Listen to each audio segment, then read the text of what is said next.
जय प्रभु श्री राम। हम कथा सुनाते राम सकल गुण धाम की। हम कथा सुनाते राम सकल गुण धाम की। ये रामायण है पुण्य कथा श्री राम की। ये रामायण है पुण्य कथा श्री राम की। जय प्रभु सिया राम। जय प्रभु श्री राम। रामायण है प्रभु श्री रामचंद्र की। इसी रामायण कथा के अंतिम पर्व अत्रि मुनि के आश्रम की कथा मैं सुनाने जा रही हूँ। जय प्रभु श्री राम। जब भरत चित्रकूट से वापस अयोध्या लौट गए तो राम ने लक्ष्मण से कहा, हे सौमित्र, माताएं वापस चली गई, इसलिए मेरा हृदय उदास तथा उद्विग्न हो गया है। इस स्थान के साथ उन सब की स्मृति जुड़ गई है। मुझे बारंबार उनकी स्मृति सताते लगी है। अतः मेरा विचार है कि अब हम इस स्थान का परित्याग करें और अन्यत्र कहीं जाकर निवास करें।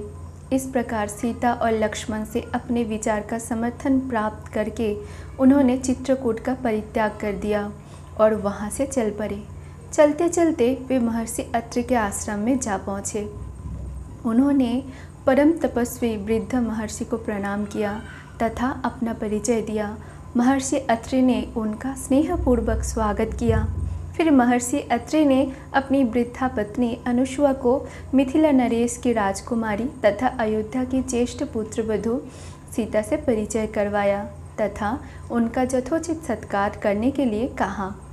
इस पर राम ने भी सीता से कहा, सीते, माता के समान स्नेहमयी अनुसुआ देवी के चरण स्पर्श करो। सीता ने अनुसुआ के चरण स्पर्श किए और उनसे आशीर्वाद प्राप्त किया।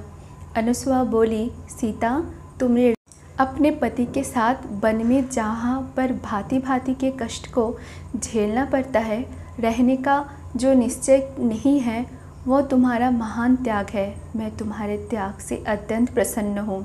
तुमने तीनों लोकों में नारी के पतिव्रत धर्म की महिमा को महिमामंडित कर दिया है। हे शुभेगे, जो अपने पति के गुण अवगुणों को विचार किए बिना उसे ईश्वर के समान सम्मान देती है और प्रत्येक दुख सुख में उसका साथ देते हैं, उस स्त्री के चरणों पर स्वर्ग स्वयं नौछावर हो जाता है। पति चाहे कितना ही कुपुरुष, दुष्चरित्र, क्रोधी और निर्धन क्यों न हो, वो पत्नी के लिए सदैव सद्रेह है। उसके जैसा कोई दूसरा संबंध नहीं होता। पति की सच्ची सेवा ही स्वर्ग का मार्ग प्रशस्त करती है। जो स्त्री अपने पति में दुर्गुण देखती है, उस पर अपना स्थापन करते लिए उसके साथ नित्य कलह करती है तथा उसकी अवमानना और उसकी आज्ञाओं की अवहेलना करती है, उसे इस लोक में अपयश तो मिलता ही है, पर मृत्यु के पश्चात नरक को भी जाती है। तुम स्वयं समस्त शास्त्रों को जानने वाली हो तथा अपने पति की अनुगामिनी हो, अतः तुम्हें तो किसी प्रकार की शिक्षा देने की आवश्यकता नहीं है। तुमने अपने कर्तव्य पालन करके तीनों लोकों में कीर्ति प्राप्त की है। मेरा आशीर्वाद है कि तुम्हारी बुद्धि सदा इसी प्रकार निर्बल बनी रहे। देवी अनुसुआ के इन उपदेशों को सुनकर सीता बोली, हे आर्या, आपके उपदेश मेरे लिए अत्यंत महत्वपूर्ण है। मेरी माता और सास ने भी मुझे यही शिक्षा दी है कि पति स्त्री का गुरु, देवता और सर्वस्व होता है। अब आपके द्वारा दी गई शिक्षा को भी मैंने हृदयगमन कर लिया है। मैं आपको विश्वास दिलाती हूँ कि पति का अनुगमन ही मेरे जीवन का एकमात्र लक्ष्य है और मैं कभी इस मार्ग से विचलित नहीं होंगी। सीता के वचनों को सुनकर अनुसुआ ने कहा, पुत्री, मैं तुझसे बहुत प्रसन्न हूँ। अपनी इच्छानुसार कोई वर मांग। मैं वनवासिनी अवश्य हूँ, किंतु दैवी शक्ति से किसी भी मानव की मनोकामना पूर्ण करने में समर्थ भी हूँ। सीता बोली, माता, मैं पूर्णतः संतुष्ट हूँ। अपनी मुझ पर असीम कृपा की है, यही मेरे लिए यथेष्ट है। इस पर प्रसन्न होकर अनुसुआ ने कहा, हे जानकी, तुम सदा सौभाग्यवती रहो। यद्यपि तुमने कुछ भी नहीं मांगा है, तथापि मैं तुम्हें ये दिव्य माला देती हूँ। इस माला के फूल कभी नहीं मुरझाएंगे। ये दिव्य वस्त्र भी स्वीकार करो। ये कभी मैल नहीं होंगे और ना फटेंगे। ये सुगंधित अंगराग भी मैं तुम्हें देती हूँ जो कभी फीका नहीं पड़ेगा। अनुसुआ ने तीनों वस्तुओं सीता को देकर उन्हें अपने सम्मुख ही धारण कराया।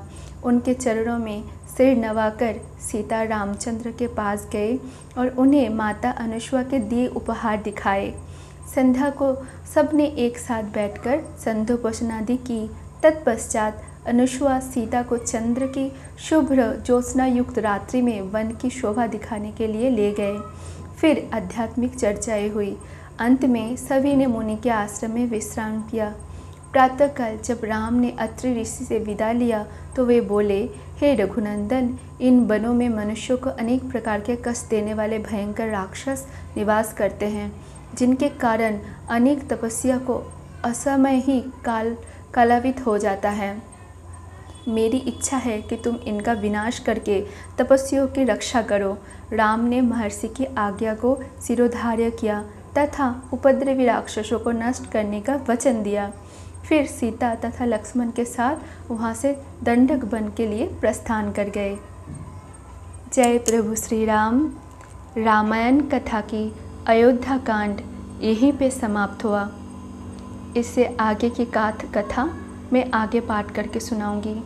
इस पाठ करने में मेरे से कोई भूल हो गई तो मैं क्षमा प्रार्थना करती हूँ। जय प्रभु सिया राम। हरे कृष्णा, राधे राधे।